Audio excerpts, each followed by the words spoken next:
இன்றைக்கு இந்த சைதாப்பேட்டை வாழைத்தோப்பு பகுதியில் கட்டப்பட்டுள்ள தமிழ்நாடு நகர்ப்புற வாழ்விட மேம்பாட்டு வாரியம் சார்பாக இந்த புதிய குடியிருப்புகளை பயனாளிகள் உங்களிடத்தில் வழங்குகின்ற ஒரு சிறப்பான நிகழ்ச்சியில் கலந்து கொள்வதில் எனக்கு மிகப்பெரிய மகிழ்ச்சி. தமிழ்நாட்டுடைய எந்த பகுதிக்கு போனாலும், எந்த மாவட்டத்திற்கு போனாலும், இந்த சைதாப்பேட்டை பகுதி மக்களை சந்தித்தால் மட்டும் ஒரு தனி மகிழ்ச்சியும் தனி உற்சாகமும் பிறக்கும். ஏன்னா நம்முடைய இயக்கத்துடைய வரலாறுக்கும் இந்த சைதாப்பேட்டை பகுதிக்கும் மிக மிக நெருங்கிய தொடர்பு உண்டு.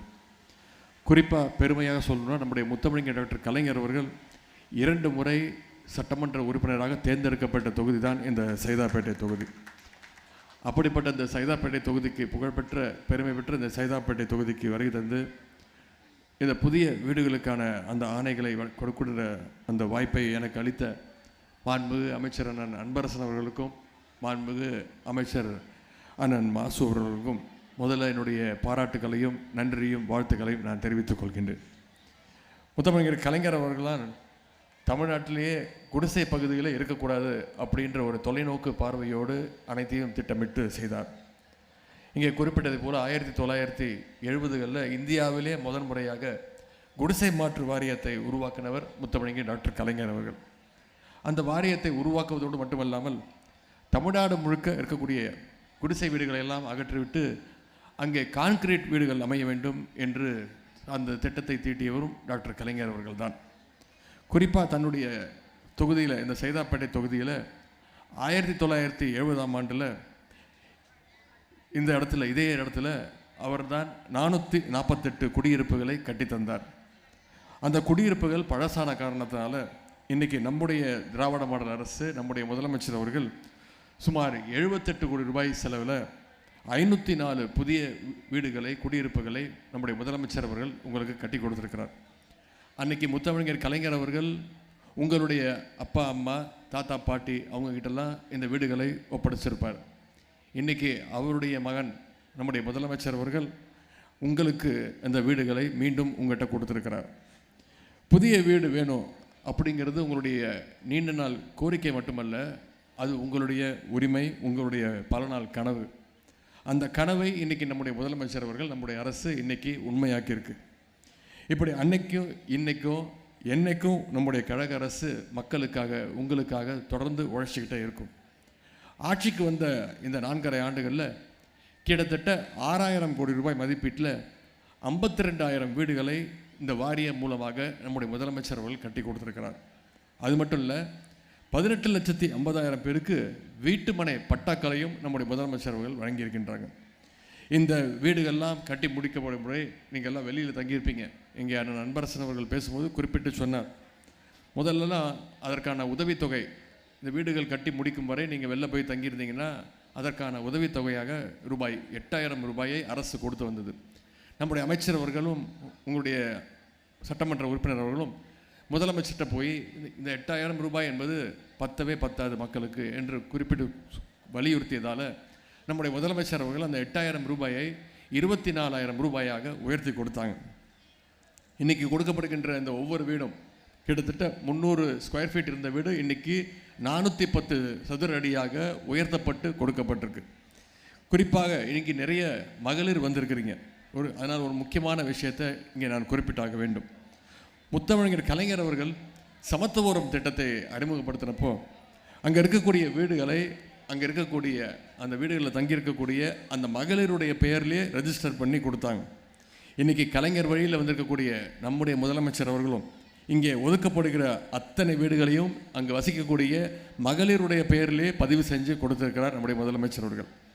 அது மட்டும் இல்லை, ஆட்சிக்கு வந்தவுடன் நம்முடைய முதலமைச்சர் அவர்கள் போட்ட முதல் கையெழுத்து என்னென்னு உங்களுக்கு தெரியும். அதுதான் மகளிருக்கான அந்த விடியல் பயணம் திட்டம்.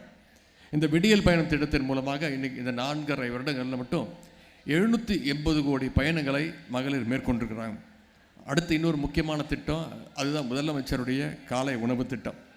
இந்த திட்டத்தின் மூலம் ஒவ்வொரு நாளும் கிட்டத்தட்ட 20 லட்சம் குழந்தைங்க இன்றைக்கி தரமான காலை உணவை ருசித்து கொண்டிருக்கிறார்கள். அடுத்து அரசு பள்ளியில் படித்து உயர்கல்வி படிக்கணும், பள்ளிக்கூட படிப்பு மட்டும் பத்தாது, உயர்கல்வி படிக்கணும், காலேஜில் போய் படிக்கணும்னு நம்முடைய தலைவர் அவர்கள் அரசு பள்ளியில் படித்து எந்த காலேஜில் போய் சேர்ந்தாலும், அது தனியார் கல்லூரியாக இருந்தாலும் சரி, அவங்களுக்கெல்லாம் கல்வி ஊக்கத்தொகையாக மாதம் 1000 ரூபாய், மகளிர்னா மாணவினா புதுமை பெண், மாணவன்னா தமிழ் புதல்வன் திட்டம் அப்படின்னு வழங்கிட்டு இருக்கிறார். இதன் மூலம் 8 லட்சம் மாணவ மாணவிகள் பயன்பெற்றிருக்கிறாங்க. அடுத்து மிக மிக முக்கியமான திட்டம், ஒட்டுமொத்த இந்தியாவையே நம்முடைய முதலமைச்சர் அவர்கள் திரும்பி பார்க்க வைத்த திட்டம், அதுதான் கலைஞர் மகளிர் உரிமை தொகை திட்டம். இன்றைக்கி ஒவ்வொரு மாதமும் கிட்டத்தட்ட இந்த திட்டம் ஆரம்பித்து 2 வருஷத்துக்கு மேலே ஆகுது. செப்டம்பர் மாதம் கிட்டத்தட்ட 24,000 ரூபாய் ஒவ்வொரு மாதமும் 1000 ரூபாயாக கிட்டத்தட்ட 1,20,00,000 மகளிருக்கு நம்முடைய முதலமைச்சர் அவர்கள் வழங்கியிருக்கின்றார். சமீபத்தில் நடந்த அந்த முகாம்கள்லேயும் மகளிர் நிறைய அதற்காகத்தான் விண்ணப்பிச்சிருக்கிறாங்க. முதலமைச்சர் அவர்கள் வாக்குறுதி கொடுத்துருக்குறாங்க. ஏற்கனவே போடப்பட்ட அந்த கண்டிஷன்ஸ் எல்லாம் தளர்த்தி இருக்கிறாங்க. இன்னும் அதிகமான மகளிர், தகுதியுள்ள அனைத்து மகளிருக்கும் விரைவில் கலைஞர் மகளிர் உரிமை தொகை திட்டம் விரைவில் வந்து அடையும் என்ற அந்த உறுதிமொழியை நான் இங்கே கூறிக்கொள்ள விரும்புகின்றேன்.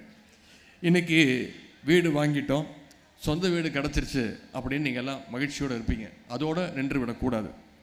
அரசு இந்த வீடுகளை உங்களுக்கு ஒதுக்கி கொடுத்தாலும் உங்களுடைய பங்களிப்பாக சிலருக்கு 1 லட்சத்திலிருந்து 4 லட்சம் வரை இருக்கும் உங்களுடைய பங்களிப்பு தொகையும் இருக்குது.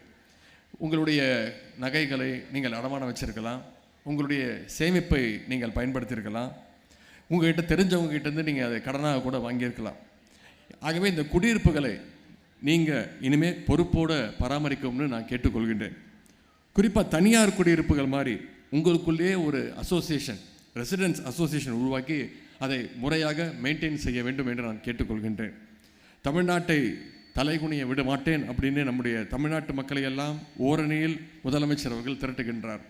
அதுதான் சுயமரியாதைக்கான ஒரு முழக்கம். அதே போல் ஏழை எளிய மக்களுக்கு தரமான அடுக்குமாடி குடியிருப்புகளை கற்றுக் கொடுத்து உங்களுடைய வாழ்விட உரிமையை பாதுகாப்பதும் சுயமரியாதை தான். அந்த நடவடிக்கையை தான் நம்முடைய முதலமைச்சர் அவர்கள் இன்றைக்கு எடுத்துக்கொண்டிருக்கிறார்.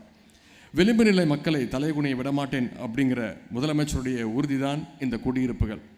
உங்களுக்கு நம்முடைய திராவிட மாடல் அரசு அனைத்து வகையிலும் துணை நிற்கும். நீங்கள் அத்தனை பேரும் நம்முடைய அரசுக்கும் முதலமைச்சருக்கும் துணையாக நிற்பீங்க அப்படின்னு நான் கேட்டுக்கொள்கின்றேன். உங்களுக்காக உழைக்க நம்முடைய முதலமைச்சரும் அரசும் தயாராக இருக்கின்றது. ஆகவே நீங்களும் நம்முடைய அரசுக்கு பக்கபலமாக இருக்க வேண்டும் என்று கேட்டுக்கொண்டு, இன்றைக்கு புதிய வீடுகளில் குடியிருக்கக்கூடிய அத்தனை பேருக்கும் என்னுடைய வாழ்த்துக்களை தெரிவித்துக்கொண்டு, உங்களுடைய வாழ்க்கை சிறப்பாக அமையட்டும் என்று சொல்லி இந்த வாய்ப்புக்கு நன்றி கூறி விடைபெறுகின்றேன். நன்றி, வணக்கம்.